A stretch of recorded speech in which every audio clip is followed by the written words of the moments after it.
네.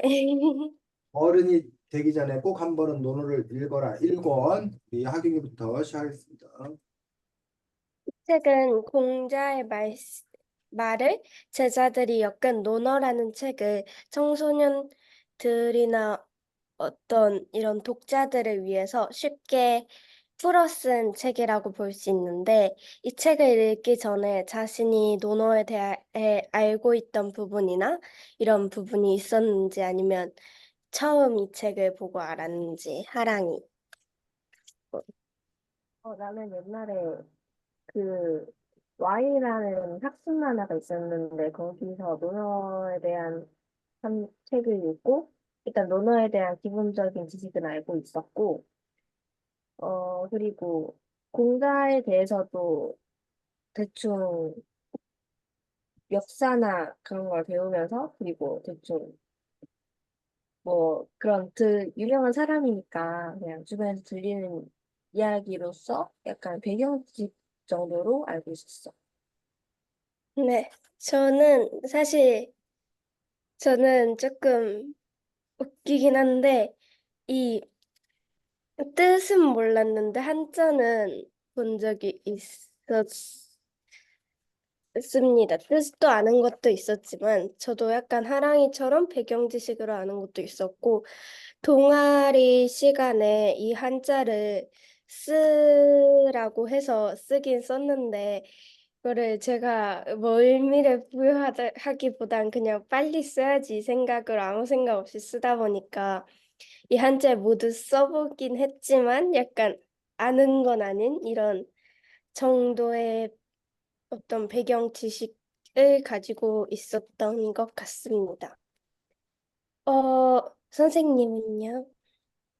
예, 저도 뭐 논어에 대해서 특별하게 얼마 전까지만 해도 잘 모르고 그냥 이렇게 논어의 구절 구절 정도가 인용되어서 그래서 논어하면 그냥 고리타분한 얘기 정도로 이렇게 알고 있었는데 뭐 작년인가 어쨌든 저희 친구들과 하는 독서 모임에서 한 친구가 논어를 좀 이렇게 우리가 읽어보자 라고 해서 그래서 이제 그때 이제 공자님 말씀인 논어를 처음부터까지 이렇게 쭉 읽으면서 내가 좀 이렇게 논어에 대해서 이렇게 편견을 갖고 있거나 잘못 알고 있는 부분들도 많이 있었구나라고 뭐 그런 부분들을 좀 이렇게 깨닫게 되었는데 그럼에도 불구하고 그 제 친구 그 책을 제안했던 친구는 논어가 정말 중요한 책이다. 뭐 삶의 지표가 되는 어떤 그런 책이고 꼭 또 이렇게 읽어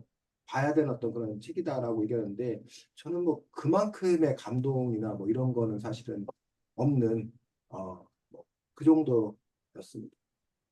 네.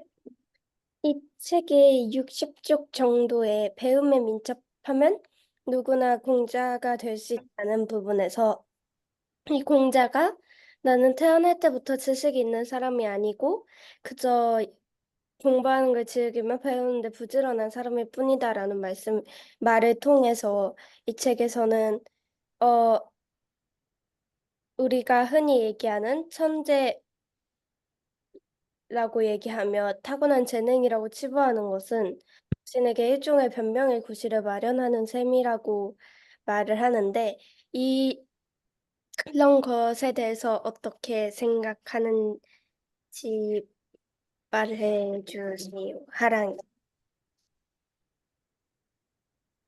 사실 태어날 때부터 공부를 많이 왔다고 생각하는데 일단 태어날 때부터 뭐 가지고 있는 지식은 없지만 기본적인 재능이나 그런 거는 다를 수밖에 없는데 그러니까 재능이라는 게 학습하는 속도가 되게 다르잖아. 받아들이고 필요한 속도가 근데도 음, 사실 노력으로 안 되는 부분이 많겠지만 웬만하면 그래도 노력 아무리 재능을 많이 가지고 있더라도 노력을 안 하면은 그게 안 되는 거래 안 되는데 배우지 않으면은 어 그래서 어 열심히 노력해야 될 것 같아. 저는 사실은 원래는 그 천재라는 그 키워드에 대해서 사실 타고난 재능이 있다고 하긴 했지만 사실 그 생각은 아직도 다름이 없긴 해요. 이 책을 읽었음에도. 그렇지만 저도 하랑이처럼 그 재능이 어떤 특별한 지식이나 그런 것이 아니라 노력이라는 재능일 것 같다라는 생각이 들었어요. 선생님은요? 네, 뭐 하경이 질문들을 제가 명확하게 이해를 잘 못해서 어쨌든 뭐 지금 공자님 말씀에 그저 옛것을 탐구하고 공부하는 걸 즐기며 배우는데 부지런한 사람일 뿐이다라고 해서 두 가지 단어가 눈에 띄는데 공부하는 걸 즐길 수 있는 것도 그것도 능력이다라고 생각합니다. 아주 그 소수만 갖고 있는 공부가 즐거운 사람은 쌤 생각에 1%도 안 된다. 그런 점에 근데 이제 그걸 즐길 수 있는 어떤 그런 그 마음 자세를 갖고 있는 것조차가 타고났다, 사실은. 그런 부분이 있다고 생각이 들고 배우는데 부지런한 사람이다라고 하는 부분에서 두 번째 이제 부지런한 그 부분들. 아까도 누가 노력도 재능이다 뭐 그런 얘기를 좀 하고 있는데 그 배우는데 그 부지런할 수 있는 것들도 사실은 공자가 타고난 그런 부분들이 있지 않나라고 생각을 합니다. 그렇다고 해서 이제 그러면 뭐 타고나지 않았으면 못하느냐라고 생각하지 않습니다. 자기의 그 의도적인 노력에 의해서 어느 정도 할 수 있다고 생각합니다. 근데 어느 정도라고 생각합니다. 그러니까 더 그거를 잘하고 뭐 이런 부분들은 그거는 정말 타고난 사람들이 훨씬 더 이렇게 유리한 건 사실이다. 근데 이제 그 타고나게 잘하는 그 영역은 아주 상위의 그 영역이기 때문에 대부분의 사람들이 난 타고나지 않았으니까 못한다라고 변명하기에는 그냥 우리가 노력에 의해서 성취할 수 있는 부분도 상당히 많이 있기 때문에 그리고 그 정도만 해도 사실은 뭐 이렇게 존경받을 수 있고 자기 분야에서 성취할 수 있기 때문에 어떤 뭐 타고났으면 좋겠으나 타고나지 못했다 하더라도 자기를 이겨내는 노력들 뭐 이런 걸 할 수 있지 않을까 뭐 그 정도 생각합니다. 네. 이 책에선 모르는 것을 모른다고 말할 수 있는 용기라는 키워드에 대해서 나오는데, 어, 자신이 평소에 이런 모르는 걸 모른다고 말할 수 있는 사람인지, 또 뭔가 자신의 무지를 잘 인정할 수 있는 사람인지, 또는 그것에 대한 뭔가 경험이 있었다면 말해줄 수 있을까요? 하랑. 사실 어, 약간 약간 뉘앙스가 좀 다르긴 한데 약간 내가 모르는 그 분야가 있을 때 근데 상대방이 그 주제로 대화를 할 때 그냥 대충 눈치로 뭔지를 봐서 이건 잘 모르겠지만 뭐 이러이러한 것 같다 이런 식으로 대충 눈치로 대화를 이어나가거나 그리고 내가 아예 모르는 이야기도 뭐 상대방에게 적당히 맞춰주거나 그렇게 하기 위해서 대충 뭔지는 아는 그런 걸 하는 기억이 네. 어, 저는 이 모른다는 것을 모른다고 말하는 이 키워드가 되게 인상 깊다고 생각을 했어요. 왜냐하면 평소에는 저희가 사실 특히 학교 수업 시간에는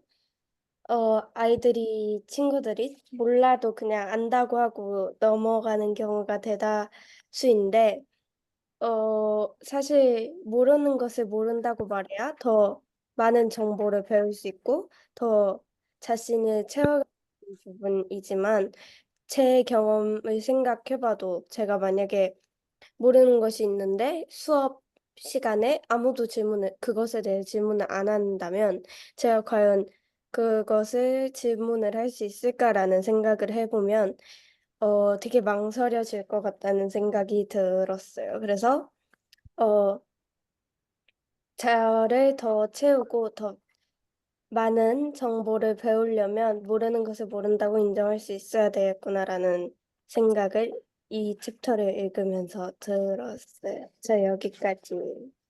네, 수고했습니다. 지금 하경이가 한 부분들부터 얘기를 좀 더 풀어가자 보면, 모르는 걸 모른다고 할 수 있으려면, 첫 번째, 자기가 알아야 돼. 이게 좀 말이 안 되는데, 모른다고 말하려면 알아야 된다라는 말이 무슨 뜻일 것 같아, 하나님? 그러니까 모르는 거를 모르는 분야가 있는데 그게 자기가 아는 거라고 착각해서 잘못 알고 있을 때 그런 것일 그거를 수도 있고, 그렇지. 자기가 뭘 모르는지도 모르는 거예요. 음. 그러니까 자기가 아는지 모르는지도 모르는 거예요. 그러니까는 뭐라고 해야 되나? 새로운 음식을 먹었어. 그럼 이게 맛있는 건지 맛없는 건지를 몰라. 그걸 그 기준점이 있어야 자기가 이게 맛있는 거다, 맛없는 거다, 이걸 아는 건데, 너무 생소한 그 맛이면 이게 제대로 된 맛인지 뭔지 모른다는 거예요.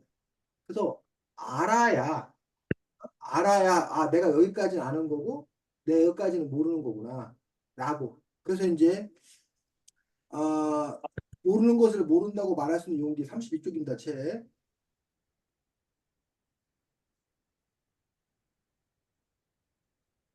거기 부분에서, 거기 한번 읽어보겠습니다, 하경이가. 그냥 한자 뭐 자왈 원래 이렇게 읽어야 되는데 그거 말고 풀이만 읽어보겠습니다. 유야, 안다는 공자가 말하기, 유야, 안다는 게 무엇인지 가르쳐 주마. 아는 것을 안다고 하고 모르는 것을 모른다고 하는 것이야말로 진정으로 아는 것이니라. 그래서 지금 이 저자는 모른다는 것을 모른다고 말할 수 있는 용기 이런 식의 그 방점을 두고 해석을 했어. 근데 과연 이 해석만 가능한 이 해석이 맞는 거냐 또는 이 해석보다 다른 해석을 할 수 있는 거냐라는 부분에서 오히려 안다는 게 무엇인지에 대해서 얘기를 한 거야. 그런다 보면 이게 모른다고 말할 수 있는 용기가 중요한 게 아니라 어? 결국은 내가 뭘 알고 뭘 모르고 이거를 분간할 수 있어야 비로소 내가 뭐 했다고? 알았다고 얘기할 수 있다. 그래서 야 질문해봐 라고 할 때 애들이 질문을 못하는 이유가 커다랗게 세 가지 이유가 있다는 얘기야. 제일 바람직한 건 다 알아서 질문을 할 필요가 없는 경우겠지. 근데 그것보다 더 심각한 경우는 내가 뭘 모르는지를 모르는 거야. 그러다 보니까 질문을 뭘 해야 될지를 모르는 거야. 그 경우가 사실은 제일 많아. 그 다음에 세 번째가 알아. 그런데 아까 하경이가 그런데 내가 질문할 수 있을까라고 하는 어떤 그런 부분들은 그 상황에서 질문하면 눈치 없는 애로 찍혀. 애들 빨리 수업 끝내야 되는데 눈치 없이 애가 질문하면 짜증나. 이런 부분도 있고 그 다음에 이제 또 하나 부분들은 이른바 다른 애들 다 아는데 내가 모른다 그러면 이러고 흔히 말해 쪽팔린다고 그랬지. 부끄럽다고. 이거 나만 모르는 거 아니야? 그래서 아까 우리가 말할 때 말할 수 있는 그 용기라고 하는 부분은 그 네 번째 그 부분 거기에만 해당되는 거예요. 그 나머지 부분들은 전혀 또 다른 어떤 그런 부분들을 인 것들을 볼 수가 있습니다. 또 하나 자기가 결국은 모른다고 말할 수 있는 용기라고 모른다고 말할 수 있는 어떤 그런 부분은 자신감이에요, 자신. 그러니까 아 아까 그 마지막에 해당되는 그 부분들에서 내가 모른다라고 했을 때 남들이 나를 어떻게 생각할까? 내가 이거 모르는 게 부끄럽다. 라고 생각하면 결코 모른다고 말할 수가 없다는 거지. 그런데 다른 여타 분야에 자신감이 있는 사람이라면 내가 그걸 다 알아야 될 이유가 없는 거야. 그러니까는 뭐 그거 하나 모른다고 뭐 어때? 그래서 모르면 뭐 물어보면 되지. 라고 하는 거는 자기에 대한 어떤 그런 자존감 이게 높은 그런 사람이고 다른 걸 어느 정도 잘 아는 어떤 그런 사람이기도 하다라는 거지. 그래서 쌤도 달라. 쌤도 지금 사실은 이 책을 하면서 마음이 불안불안해. 그러니까 쌤도 어떤 책 같은 거 할 때는 마음이 하나도 안 불안해. 근데 이 책 같은 경우는 선생님이 마음이 불안불안한 이유가 두 가지야. 선생님도 이 책을 여러분하고 처음 하는 거야. 올해. 뭐 작년에 그렇게 했던 책이 아니라는 거야. 두 번째는 아까 선생님이 말했지만 논어에 대해서 선생님이 정통하지 않아. 그러다 보니까 선생님도 여러분하고 똑같이 뭐해? 같이 지금 더듬는 어떤 그런 부분이라는 거야. 근데 그 부분에서 선생님이 그냥 뭐 우리가 같이 하면서 배우지 라고 하면 마음이 편할 거야. 근데 내가 지금 학경이 하랑이 하고 그런 입장이 아니잖아 사실은. 내가 그래도 선생님으로서 좀 여기 여러분하고 같이 참여했는데 그럼 너희들이 뭐 이렇게 모르는 거나 방향을 못 잡거나 하면 내가 그래도 좀 이렇게 뭐야 어 안내도 해줘야 되고 뭐 이렇게 확장도 해줘야 되고 그런 부분들인데 내가 그렇지 못한다고 했었을 때 그건 나도 몰라 라고 말하기가 부끄러운 거야. 이런 것들이 선생님뿐만 아니라 여러분도 똑같을 거란 얘기지. 다른 그 상황들 속에서.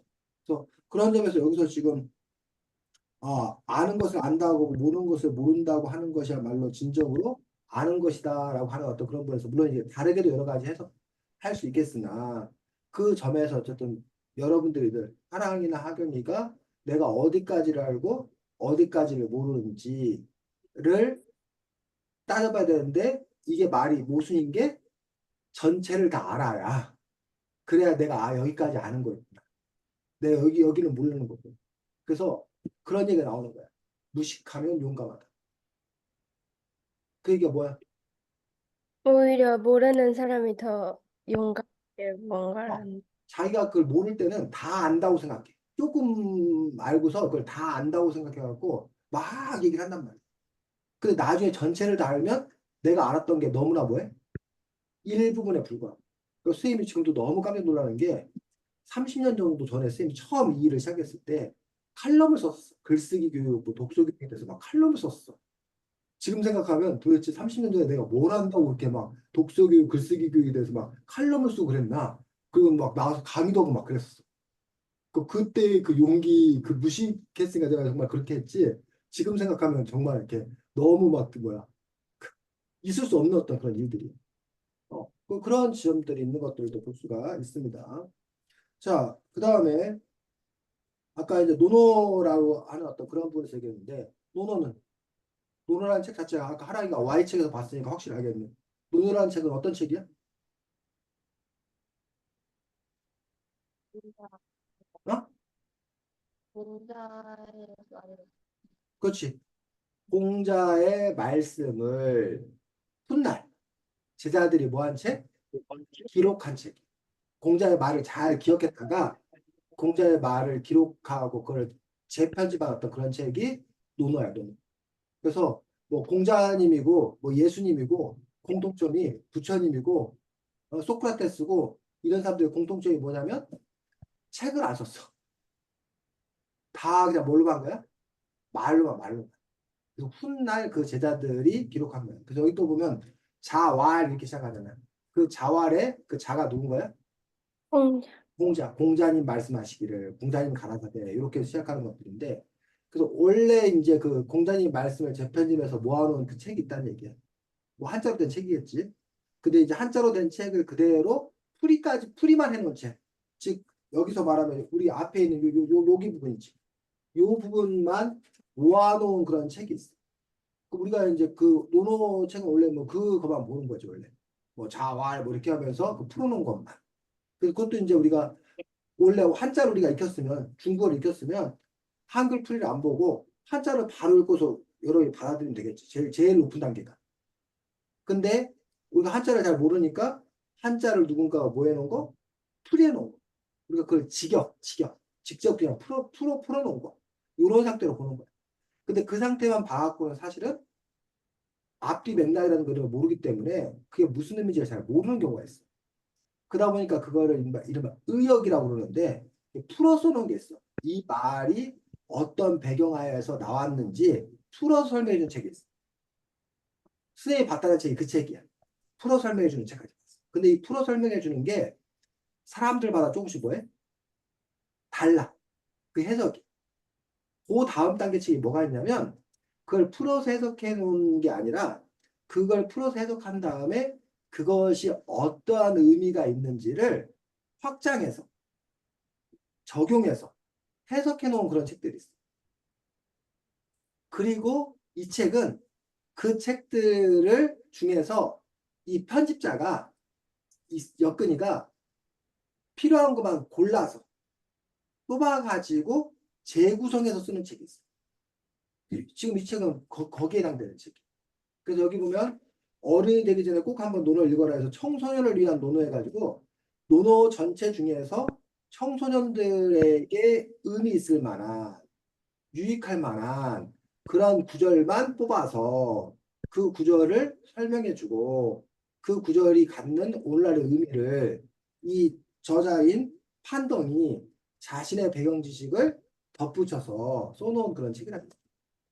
그래서 이제 기회가 되면 하랑이하고 하경이가 나중에 기회가 되면 뭐야? 논어책을 찾아서 최소한 그 아까 3단계 논어를 풀이해 놓고 그 논어에 대해 그 전후 배경을 설명해 놓은 그런 책을 읽어보면서 여러분 스스로에게 논어가 어떤 의미가 있는지 뭐 그런 부분들을 좀 이렇게 뭐야 따져보고 생각할 수 있으면 좋겠다라고 생각합니다. 그래서 우리가 보통 산어삼경 지금 여러분들이 학교 근대교육에서는 국어, 영어, 수학, 사회, 과학 이 교과목을 배우잖아. 근데 옛날 뭐 서당이라던가 뭐 향교라던가 이런 곳에서는 우리가 보통 뭐 사후삼경이라는 거를 배웠다는 거예요.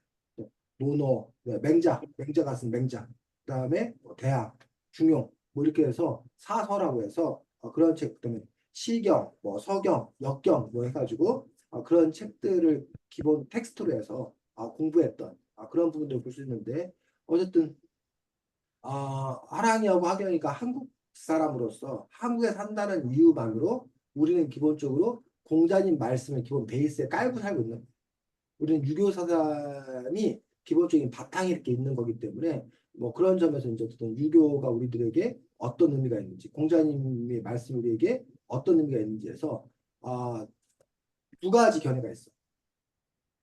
우리의 어떤 그 뿌리에 해당되니 우리가 유교를 잘 알아서 공자님 말씀을 잘 알아서 우리 삶에 잘 구현해야 된다라는 식의 주장을 펼친 사람이 있고 책 제목 장사를 한 거겠지만 한때 공자가 죽어야 나라가 산다라는 책이 되게 그 인기가 있었어. 근데 그 책이 인기가 있을 수밖에 없는 이유가 있었어. 그 얘기는 우리가 그 전통 유교 사회가 서구 민주사회가 들어오면서 전통 유교의 공자 사상이 현대의 민주주의 사회에 맞지 맞는 않다고 생각한 거예요. 그래서 공자를 배척하는, 배격하는 그런 움직임들이 있었다는 얘기예요. 그래서 그래서 선생님도 사실 논어를 읽다 보면 이렇게 이해 안 되는 그런 구석들이 동의 못하는 그런 구석들이 몇 구석 있어서 토론하고 뭐 이런 부분도 있었는데 뭐 그런 점에서 좀 가치관의 문제겠지. 어쨌든 그런 점에 있어서 우리가 이런 공자의 세상을 어떻게 볼 것인 건가라고 하는 그런 점들에서 여러분도 이제 커다랗게도 두 가지 태도지. 이 말씀을 읽으면서 여러분들이 여러분의 삶의 어떤 그런 지표로 삼는 어떤 그런 부분도 있을 거고 또 하나는 이 책들을 읽으면서 동의 안 되는 어떤 그런 부분들 여러분과 생각이 다른 어떤 그런 부분들에 대해서 여러분 나름대로 의견이 있을 수 있다고 생각이 듭니다.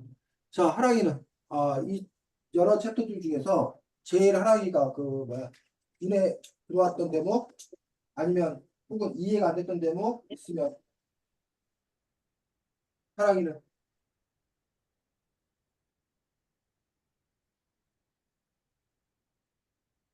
어떤 챕터?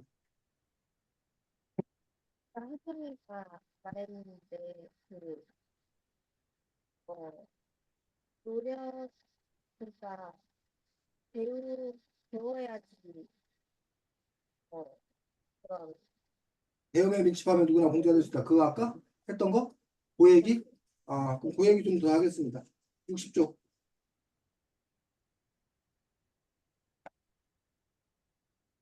자, 거기 읽어주겠습니다. 하랑이가.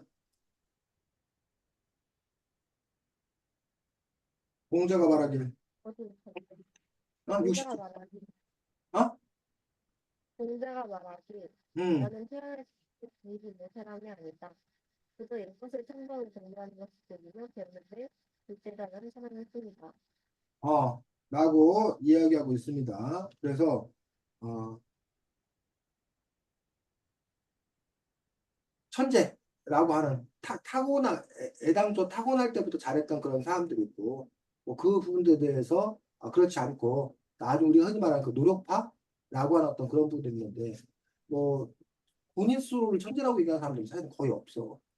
자기 노력했다고 얘기하고. 근데 하랑이나 하경이를 보고 다른 뭐 공부 좀 이렇게 하기 힘들어하는 친구들은 하랑이, 하경이 보고 천재라고 그럴 거란 말. 너네 정도 하면 와 천재인데 막 이러지 않아? 그런 소리 들어보지 않았어? 하경이, 하랑이? 어? 너희들 보고 친구들이 야 너 천재인데 막 이러지 않아? 들어본 적 없어?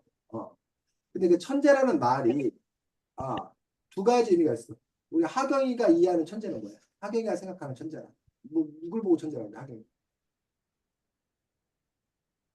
음, 그 예시를 들자면 그 응. 약간 뭐 흔히 약간 뭐 표면적으로는 IQ가 높을 수도 있겠고 응. 그런 데 있을 수도 있고 그러니까 예시를 들자면 영재활굴단에 나오는 아이들 같은 경우를 천재라고 보통은 생각을 하는 것 같아요. 응. 하랑이한테 천재는. 배우는데 되게 빠르고 우리보다 우리가 뭐 보통은 한 시간 걸릴 거를 30분 만에 배우고 그런 사람이 정말 자, 그래서 선생님 같은 경우도 과거의 천재, 전통적인 천재는 그냥 탁 보면 그냥 뭐 하는 거야? 아는 사람들이. 그러니까 남들은 막 그걸 외워야 되잖아.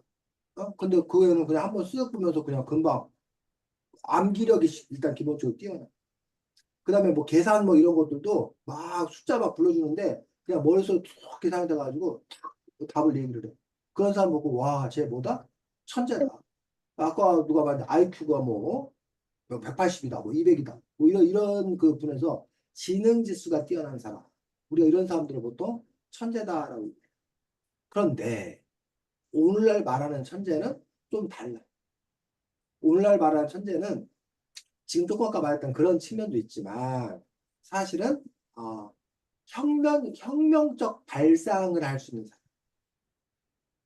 새로운 발상으로 어떠한 문제를 해결할 수 있는 사람을 보고 우리가 천재라고 얘기를 하는 거예요. 그래서 기존에 어떤 문제가 있었을 때 우리는 기존의 문제를 기존의 방식대로 그 문제를 해결하려고 해요. 근데 천재들은 기존의 방식이 아닌 새로운 시각, 낯선 시각으로 그 문제를 해결을 해낸 거예요. 그래서 우리는 그 문제, 그런 식으로 해결할 수 있다고 생각을 한 번도 안 했어. 근데 이제 어떤 천재들이 새로운 시각을 갖고 이렇게 해결했을 때, 그럴 때 이제 우리가 그들을 천재라고 얘기하는 그런 부분이 있다는 거예요. 그래서 이제 천재가 이제 두 갈래로 나뉘는 거지. 하나는 아까 말한 대로 암기 잘하고 뭐 척척 계산 잘하고 이런 사람이 천재냐. 아니면 새로운 것들을 발상해낼 수 있는 그런 사람들이 천재냐라고 하는 어떤 그런 지점에서 물론 이제 두 가지를 다 갖춰야 되겠는데 지금 요즘 세대는 아까 선생님 말했던 후자가 진정한 천재인 건데 일반적으로 사람들 사이에는 어쨌든 많은 것들을 아는 그런 사람들을 천재다라고 얘기하고 있습니다. 책 65쪽 보겠습니다. 자, 중간에 어쨌든 이 판동 이 사람은 이 구절을 바탕으로 뭐 1만 시간의 재발견이라는 이 책도 되게 그 몇 해 전에 되게 그 베스트셀러로 갔던 그 책이야. 1만 시간을 자기가 투자하면 어느 분야에서 뭐 할 수 있다? 성공할 수 있다. 그래서 저기도 마찬가지야. 여러분, 선생님은 1만 시간까지도 아니고 어떤 분야의 책 자기가 뭘 하고 싶은 분야가 있어. 우리 하나이가 뭐 시각 디자인에 대해서 뭘 하고 싶어. 전공자가 되고 싶어. 그러면 도서관에 가가지고 시각 디자인에 관한 책 10권만 읽어도 이미 전문가야. 그리고 거기 있는 분야의 책 30권, 뭐 50권 이렇게 읽으면 너가 그 분야의 거의 탑급이야, 탑급. 근데 그렇게 읽기가 뭐해? 어려워요. 사람이 없어, 거의. 그냥 시각 디자인에 관한 책 선생님 한 권도 읽어본 적 없어. 그래서 한 권만 읽어도 그 뭐야 상위 뭐야 5%는 들어. 쉽게 말하면 요즘에 그 워낙 분야가 다양하기 때문에 그런 것처럼 근데 이제 1만 시간을 들여서 자기가 뭐 연습을 하면 뭐든지 하면 그러면 어느 정도 지경에 이를 수 있다라고 생각합니다. 근데 아까 선생님이 말했지만 그 사람이 1만 시간을 들여서 했을 때 근데 타고난 사람이 시간도 더 조금 들고 그리고 타고난 사람이 노력까지 해버리면 타고나지 않은 사람은 아무리 열심히 노력해봐도 그러니까 어느 정도까지 올라가지만 그 이상을 뛰어넘기에는 사실은 쉽지 않은. 선생님이 교육은 그런 거라고 생각해. 교육은 아, 그 뭐야 되나 상위 한 10%는 교육을 하든 안 하든 뭐해? 그냥 잘해. 하위 10%는 특수교육을 시키지 않는 한 그 친구들이 하위 10%에서 벗어나기도 어려워. 일반적인 보통 교육은. 근데 이제 그 중간에 있는 한 7, 80% 친구들 같은 경우는 의도적인 교육을 하면 그나마 자기가 그 전보다 더 뭐 할 수 있다? 더 나아질 수 있다. 그래서 한 상위 10%까지는 의도적인 노력에서 막 갈 수 있어. 근데 그 위에 어떤 그런 지경은 사실은 타고난 어떤 그런 이런 것들이 결부되어야 더 잘할 수 있는 거예요. 그래서 하랑이 같은 경우도 시각 디자인과 관련되어서 하랑이가 노력에 의해서 열심히 1만 시간을 들여서 어느 정도 전문가의 경지에 올릴 수 있는데 최고가 되기 위해서는 그 외에 타고난 어떤 그런 탁 봤을 때 아는 어떤 그런 이런 것들이 함께 필요하지 않나 싶은데 어쨌든 65주 중간에 공자가 분류한 단계 자 가장 높은 단계는 뭐래? 가장 높은 단계 태어나면서부터 아는 사람. 태어나면서부터 아는 사람에서 그 사람을 성인이라고 부른다. 태어나서부터 아는 사람. 두 번째는 배워서 아는 사람. 배워서 아는 사람. 지금 공자는 자기 스스로가 뭐라고 그런 거야? 두 번째요. 배워서 아는 사람을 얘기한 거지. 근데 우리는 공자를 성인이라고 얘기하는 거야. 세 번째는 운경에 처해야 비로소 배우는 사람. 자 공경에 처해야 비로소 배우는 사람과 위에 배워서 하는 사람하고 차이가 뭘까? 배워서 두 번째 두 경우는 번째하고 세 번째 차이가. 두 번째 경우는 이렇게 약간 이렇게 다른 것 같아요. 그 자신이 평소에 학교에서 뭔가를 배우고 공부하는 경우도 있지만 사실은 대부분의 경우는 세 번째 경우처럼 뭔가 시험이 있어서 벼락치기를 한다거나 음, 하는 경우 아닐까. 그래서 평소에 자신이 배우고 공부하는 사람과 어떤 큰 일이 있거나 그것을 시험한다 했을 때 공부하는 사람의 차이 아닐까. 그렇지, 그렇지. 하경이는 그렇게 해석했고, 수염이 이렇게 했어. 두 번째 단계는 배우는 게 즐거운 사람이야. 그냥 자기 하고 싶어서 하는 사람이야. 배우고 싶어서 배우는 사람이야. 세 번째 사람은 필요해서. 내가 그걸 하고 싶어서 하는 게 아니라, 아까 시험 봐야 되니까. 내가 어떤 문제가 있어갖고 그 문제를 해결해야 되니까. 필요해서 아는 사람이 세 번째야. 그래서 공경에 처해야 비로소 배우는 사람에서 이것만 잘해도 사실은 사는데 별 문제 없어. 네 번째가, 마지막에 뭐라고 했어? 환경에 처해도 배우지 않는 사람. 공경에 처해도 배우지 않는 사람. 즉, 필요한데, 해야 되는데도 뭐 하는 사람? 하나님 안 하는 사람, 안 하고 버티는 사람. 이런 사람들 우리가 흔히 말하는 수포자니 무슨 포자라고 하는 사람들이 바로 이런 사람들이지. 이런 사람들이 대부분 있는 것들을 볼 수가 있습니다. 그래서 어쨌든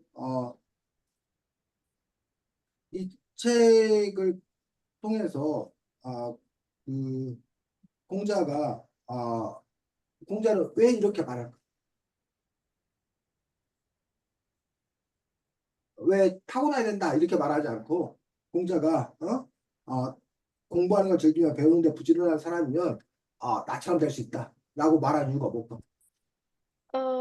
근데 약간 타고나야 된다고 말하는 건 어, 너무 바로 너는 이게 될 수 없어라고 말하는 거니까 조금의 희망은 어, 줘야 되지 않을?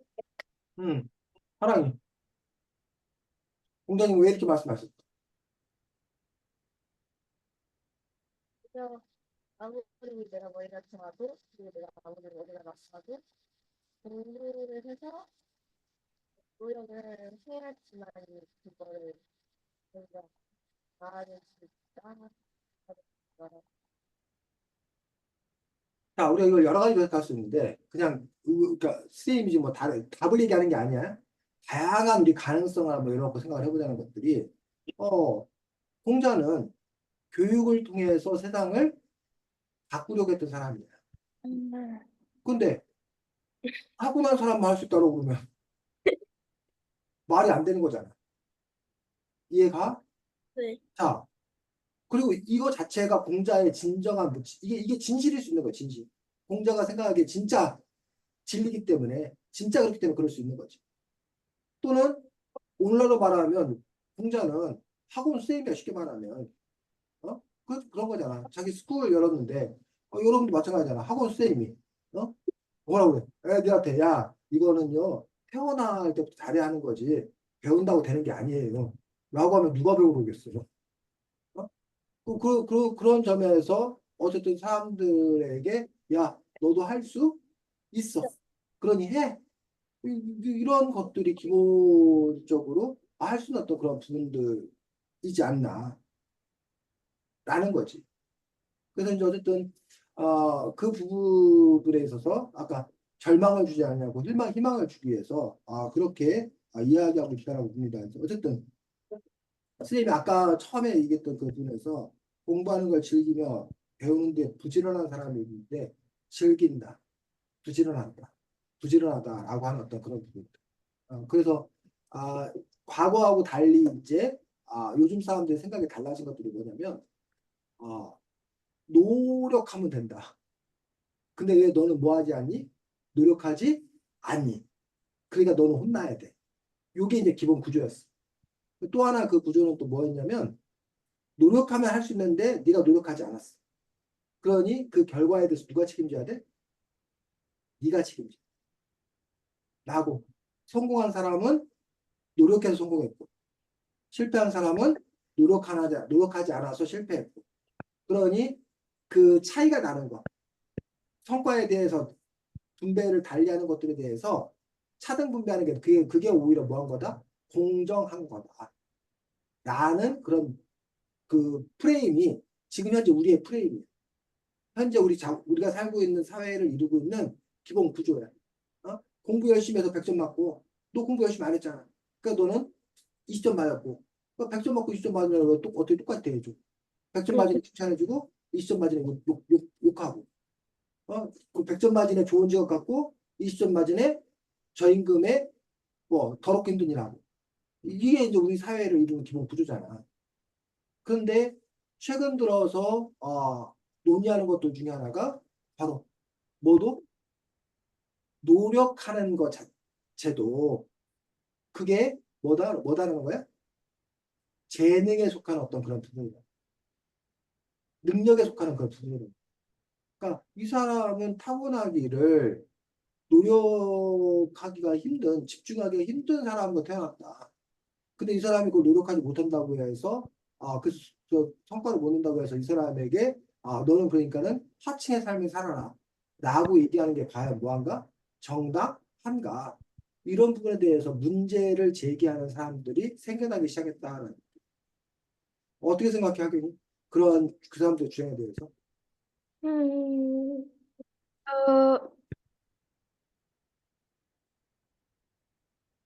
사실 저는 어느 정도 맞다고 생각해요. 왜냐면, 어, 누구나, 제가 기존의 생각은 누구나 노력하고 또 노력할 수 있다. 또 노력하면 뭔가 성과를 이뤄낼 수 있다라는 구조였는데, 근데 어쨌든 저희가 이제는 누구나 노력할 수 있다는 게, 어, 사실이 아니란 걸 어느 정도는 깨닫게 되는 것 같아요. 그리고 저는 이 생각이 나오게 된 게 기존의 이런 구조로 인해서 지금 약간 교육의 경쟁이 심해지고 또 과열되는 현상이 일어나는데 그런 구조 속에서 불만을 가진 사람들이 그런 문제를 해결하기 위해 그런 생각을 하는 게 아닐까 생각도 좀 들긴 해요. 사랑이는 어떻게 생각해? 일단 노력하면은 뭐 좀 바꿀 수 있긴 하겠지만 그래도 약간 현실은 알아야 되는 그 노력하는 현재는 되게 힘들다는 거는 그 뭔가 의식이 있어야 되고 그리고 사실 재능에 대한 기본적인 인식이 있어야지 노력해서 성공을 잘 하게 될 수 있지 않나.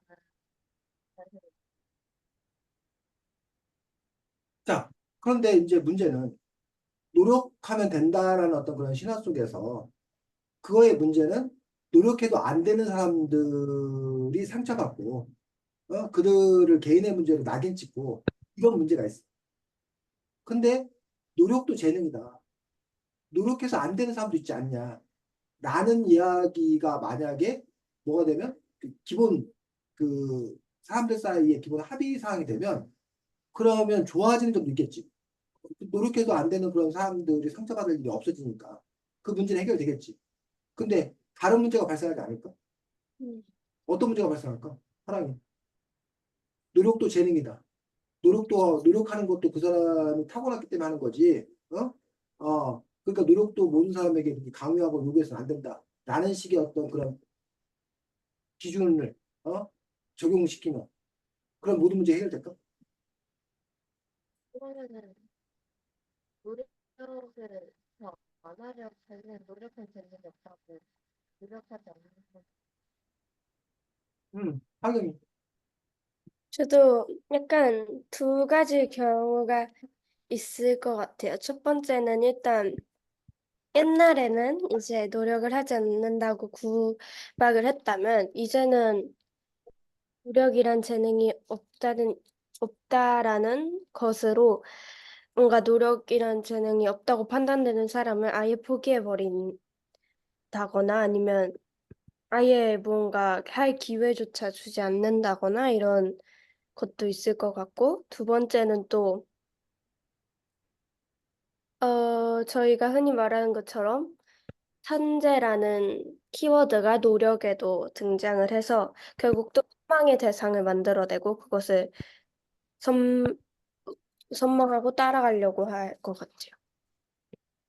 그렇지. 그 외에도 이제 우리가 생각해 볼 수 있는 것들이 노력해야 되는 사람이 노력 안 하고 나 뭐 없어? 저는 재능 없어. 라고 거기에 숨어버리잖아. 그러니까 진짜 자기가 노력하면 성취할 수 있는 사람인데 자기가 뭐 안 해놓고 노력 안 해놓고서는 난 노력할 재능이 없어라는 식으로 숨어버리지 않나. 라고 하는 어떤 그런 우리가 이제 그 이른바 다이어트도 마찬가지야. 비만. 비만의 어떤 그런 문제를 개인의 의지로 뭐 할 수 있다? 다이어트를 하면 할 수 있다. 근데 너는 비만하다? 네가 뭐 한 사람이야? 게으른 사람이야. 네가 노력하지 않은 사람이야. 이렇게 낙인 찍고 비난한단 말이야. 근데 사람 몸에 체질이라는 게 있잖아. 타고나. 그래서 어떤 사람은 아무리 다이어트 하려고 해도 다이어트가 잘 안 되는 사람도 있다고. 그러니까 그런 사람들에 대해서 우리가 낙인 찍는 것도 문제가 있는 거지.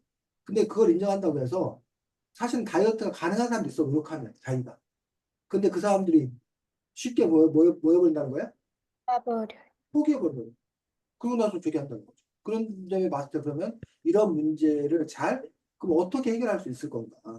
라는 부분에서 만약 하랑이와 하경이가 그거를 뛰어넘는 제3의 방안을 해결할 수 있다면 하랑이, 하경이 보고 우리가 천재다라고 얘기를 하겠지. 그 인간 사의 어떤 그런 그 문제들이 있는 것들. 자, 하경이는 또 한 챕터 보는다면 아, 함께 어, 살펴봐야 될 부분들. 저는 어,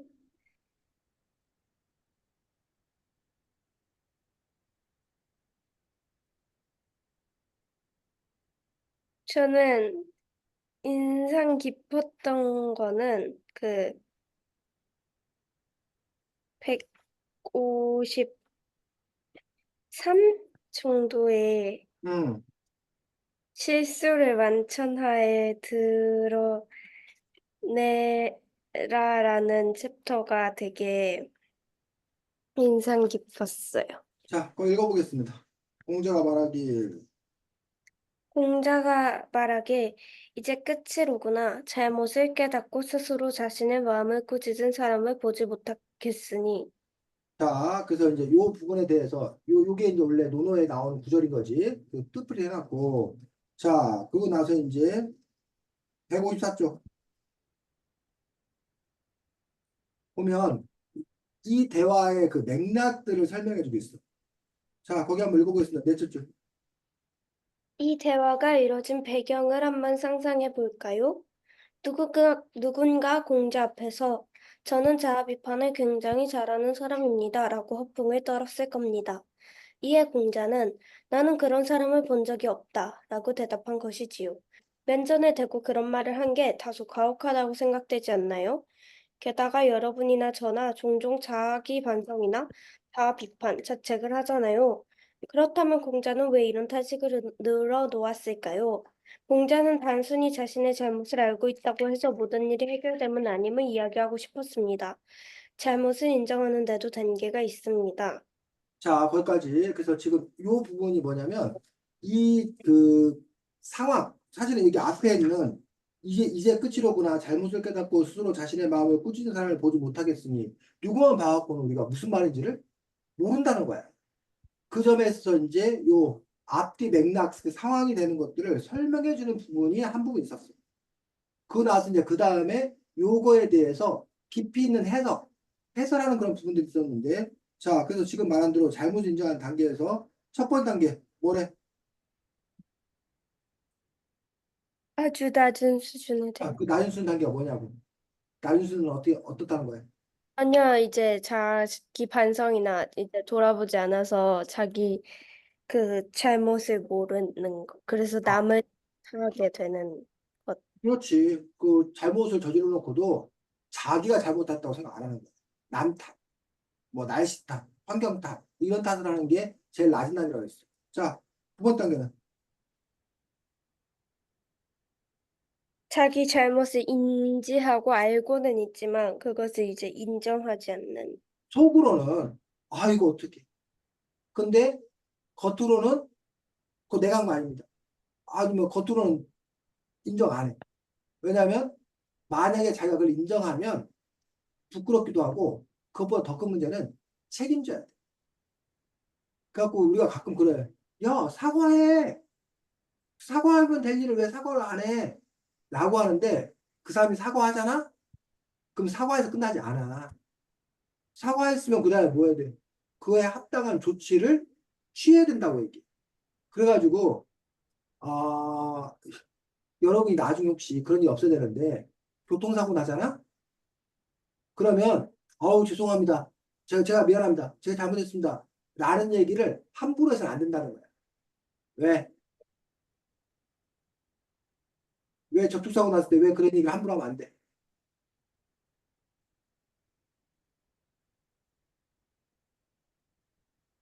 그래서 저는 화랑이 뭐 가까이 대고 이거. 잘. 어디가 어, 어디가 말해. 어디서 잘했었는지 그거를 판단하기 판단이 부족했지. 자기가 잘못했다고 하는 순간 그게 말로 끝나는 게 아니라 나중에 책임 소재, 돈과 관련된 문제라는 얘기. 자기가 그걸 뒤집어 쓸 수 있다는 얘기. 그러다 보니까 함부로 뭐해서는 잘못을 시인해서는 안 된다는 어떤 그런 방어적 자세를 취할 수밖에 없다는 거야. 이게 경제적 이익이라던가 정책 이익과 관련된 부분이라서 그래서 사람들이 속으로 잘못했다 하더라도 겉으로 잘못을 인정하지 않는 경우들이 꽤 많다는 그 얘기를 하고 있는 거야. 자, 가장 높은 명제는 자기 비판을 공론하니까 그 두 번째 단계처럼 자기 잘못을 알고 그렇지만 두 번째 단계와 다르게 그것을 다른 사람에게도 인정하는 단계. 어, 그래서 그 부분에 있어서 결국은 공개적으로 어? 내 잘못을 고백한 어떤 그런 부분들 어, 그래야 한다라고 얘기를 하고 있어. 근데 그러기가 쉽지가 않다라는 거야. 그러기 쉽지 않은 이유가 있지 사실은. 왜 그러기 쉽지 않아 하경아? 왜 자기가 잘못했을 때 공개적으로 내가 뭘 잘못했습니다라고 말하기가 쉽지 않냐? 일단, 원래 사람은 자기가 존경받기 원하고, 자기가 좀 우월한 사람이길 원하는데, 자기 잘못을 인정했을 때, 그런 자신이 부끄럽고, 또, 다른 사람들이 자신을 훌륭하다고 생각하지 않을 거라 걱정하기 때문에, 흔히 어떤 자신의 잘못을 고백하기 어려운 것 같아요. 사랑이 그러니까 자기가 이거를 일단 인정을 하고 사과해야 되는데 수치스럽다고 느끼기 때문에 인정을 하려는 거예요. 그 자기 비판을 이렇게 공론화했을 때 다른 사람들이 그거에 대해서 뭐 해줘야 돼? 수용해주고 격려해주고 뭐 용서해주고 뭐 이런 거를 우리가 기대를 한단 말이야. 그러면 아무래도 이렇게 자기 잘못을 이렇게 공론화하는 그런 작업들이 상대적으로 좀 쉬울 수 있어.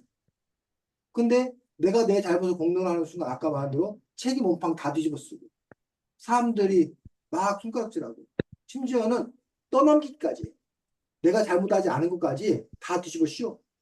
이런 거에 대한 안 좋은 기억이 있는 거야. 음, 학습 효과가 있는 거야. 그러다 보니까 자기 비판을 이렇게 공론화하는 그런 작업들이 사실은 네. 쉽지가 않더라.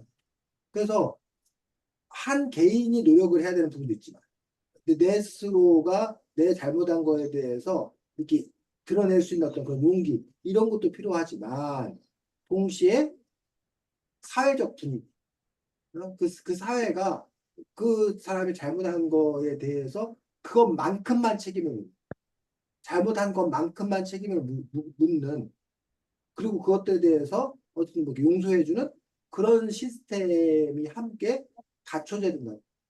근데 그걸 그러하지 아니하고 그 개인에게만 그런 것들을 요구했을 때 진짜 공자님 말씀이 돼버립니다. 혹시 그 공자님 말씀하고 앉았네라는 혹시 그런 말 들어봤어? 야 공자님 같은 소리하고 앉았네. 그런 얘기 들어본 적 있어 혹시? 그 뉘앙스가 뜻하는 바가 뭐야? 사람이. 좀 고지식하고 응? 뭐 약간 고지식하고 글씨 지루하고 같은. 듣기 응. 싫은 듣기 싫지만 옳은 그런 말. 응. 하경이. 저도 비슷한데, 물론 누구나 다 아는 얘기인데 실천하지 않는 얘기를 하니까 약간 너무 당연하고 약간 또 고지식하다고 느껴질 수 있어요. 그 두 가지 의미지. 하나 고리타구나. 옛날 사람 이야기. 그게 현실하고 너무 맞지 않는 어떤 그런 이야기다 할 때 공자님 말씀하고 앉았네라는 그런 부분이고 두 번째는 지금 여러분이 말했던 올바른 줄 알아. 그래, 네 말 맞은 거 알아. 그런데 그것들이 현실에 적용되기에는 어렵다는 거지. 그래서 우리가 그런 얘기를 해. 뭐 속담 중에 맑은 물에는 고기가 못 산다. 라고 하면서 우리 스스로가 어떻게 사람이 양심대로만 사냐. 너 너무 깨끗하면 오히려 못 산다. 좀 때로 속이기도 하고, 뭐 하기도 하고, 이러면서 사람이 사는 거지. 그 공자님 말씀처럼 늘 자기 자신이 올바르고, 뭐 이렇게 갖고는 그러면 오히려 정 없다. 그렇게 깨끗해 갖고는 못 어울린다, 못 산다. 라는 식의 어떤 그런 문화가 우리들한테 그 내재돼 있다는 거예요. 특히 현재 우리가 한국 사회 같은 경우가 이른바 자본주의, 돈 중심의 어떤 그런 사회를 살고 있다는 거예요. 자유시장 경제 중심을 하고 있다는 얘기. 거기에 있어서의 최고의 가치는 물질적 풍요야. 우리들한테 돈 버는 거, 부자 대세. 요게 우리들을 사로잡고 있는 최고의 가치가 아니에요. 또 아주 당당하게 뭐라고 그래? 회사는 뭘 위해 존재하는 곳이다? 이익, 이익을 위해 존재하는 곳이다. 회사는 복지기관이 아니다. 남을 돕는 기관이 아니다. 돈 벌려고 하는 거야. 또 사람들이 뭐라고 그래? 내가 일하는 이유? 돈 벌려고 하는 거야. 이것도 마찬가지야. 지금 선생님이 여러분하고 수업을 하잖아. 이 행위에 대해서 관심이 내가 뭐 하려고 하는 거다? 돈 벌려고 하는 거다. 라는 식의 기준과 가치관을 갖고 있어. 가치관을 갖고 있다면 그건 공자님하고 너무 뭐 한 거야? 거리가 먼 얘기야. 공자님이 학생들을 가르치는 게 돈 벌려고 하는 거야? 아니요. 그렇지 않다라는 거야. 자기에게 이익을 탐하는 건 오히려 공자 입장에서 봤을 때는 소인들이 아니야, 소인들. 올바름을 최우선으로 살아야 한다라고 공자님은 말씀하시고 있는 거야. 근데 우리 사회는 올바름이 더 중요한 게 아니라 이익이 더 중요한 사회 속에 살고 있는 거야. 그러다 보니 공자님의 말씀이 오늘날 우리들에게 맞지 않다고 주장하는 사람도 있는 거죠. 그런데 또 한쪽에서는 이익만을 추구하는 우리 사회의 모습이 좋지 않은 거야. 응? 이렇게 돼서는 완전히 그 뭐야 만인의 투쟁 속에 우리는 살고 있는 거야. 아주 정글 같은 그런 투쟁 속에 살고 있는 거야. 이런 사회가 아니라 어? 공동체성을 지향하고 올바름을 지향하는 공자의 말씀이 21세기에 다시 실현될 때 그런 사회가 더 지금보다 뭐한 사회보다 더 좋은 사회가 될 거다. 라는 그런 주장을 펼친 사람도 있는 거지. 그런 사람들은 공자님 말씀을 읽어야 된다고 생각하는 거야. 근데 이 책을 여러분 부모님들이 좋아해. 여러분 부모님들은 왜 이 책을 보면 좋아할까? 음, 뭐 물론 여러분 부모님이라고 쓰면 그런데 특정한 여러분 부모님이 아니라 현대 부모들이 이 책을 좋아해. 그러면 뭐 결국 뭐 하라는 얘기야? 이렇게 사는. 공부하라는 얘기잖아. 그 학생들이 공부해야 되는데 공부하라는 얘기잖아. 뭐 배움을 즐거워하고 어쩌고 그런 얘기잖아. 근데 사실은 공자가 말하는 배움을 즐거워하라는 얘기하고 어? 여러분 학교 공부 잘하는 얘기하고 사실은 뭐예요? 결이 음, 달. 우리가 학교 공부 잘하는 거에 물론 모두가 그런 건 아니지만 뭐 말로는 전인교 얘기하지만 결국은 학교 공부 잘하는 거는 나중에 좋은 대학 가서 좋은 직업 얻어서 잘 먹고 잘 살라는 얘기잖아. 그런 욕망이 그 안에 감춰져 있는 거잖아. 근데 공자가 배움을 즐거워하라는 거는 나중에 반려로 너가 승진해라 성공해라 이거 아니야. 인생에 대해서 알고 어떻게 인생의 도를 깨우치고 인생을 올바르게 제대로 살 것인가에 대한 진지한 고민으로서의 공부를 얘기하는 거야. 그러니까 다 같이 공부해라라고 하는데 그 공부에 대한 생각들이 서로 다른 어떤 그런 부분을 볼 수 있다. 자, 어쨌든 그런 점에서 뭐그 선생님은 이런 사람도 할 수 있는 얘기 아니라고 생각해요. 늘 선생님이 하는 얘기지만 하랑이는 하랑의 인생을 사는 거고 학경이는 학경 인생을 사는 거고 그런 점에서 과연 여러분들은 뭐를 소중한 가치로 여기며 살 것인가. 그런 가운데서 이런 공자님의 가르침, 공자님의 말씀이 여러분에게 어느 정도의 의미를 갖는 건가라는 부분들은 여러분 스스로가 또 잘 생각하면 되리라고 봅니다. 다음 주에는 글쓰기 시간인데 우리 선생님이 우리 글 공부는 독서교실의 글쓰기는 늘 그 비슷한 패턴이지. 여러분들 여기 지금 보면은 각 파트별로 공자님 말씀 하나하나를 붙잡아 가지고 이 사람이 그 뜻을 쓰고 자기가 알고 있는 배경시와 연결해서 우리들이 갖는 의미를 설명해주고 있잖아. 그런 것처럼 이 책에 나와 있지 않은 구절을 여러분들이 그냥 네이버에 치면 돼. 노너 좋은 구절 뭐 이렇게 치면은 쫙 나와. 그걸 읽어보고 나서 그중에서 하랑이나 하경에 봤을 때 제일 마음에 드는 구절 하나를 뽑아. 그래서 그 구절을 처음에 이 책도 늘 그렇게 출발하잖아.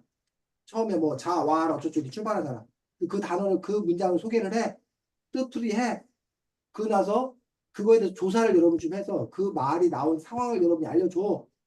그리고 그것이 2024년 청소년들에게 어떤 의미가 있을 것인지 여러분의 생각을 담아서 이 사람이 썼던 것처럼 이 판덕이라는 사람이 썼던 것처럼 여러분들이 한번 그런 글들을 한번 써보자는 얘기지. 됐니?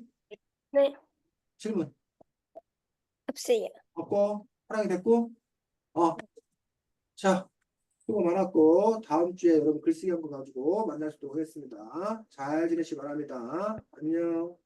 유. 그래.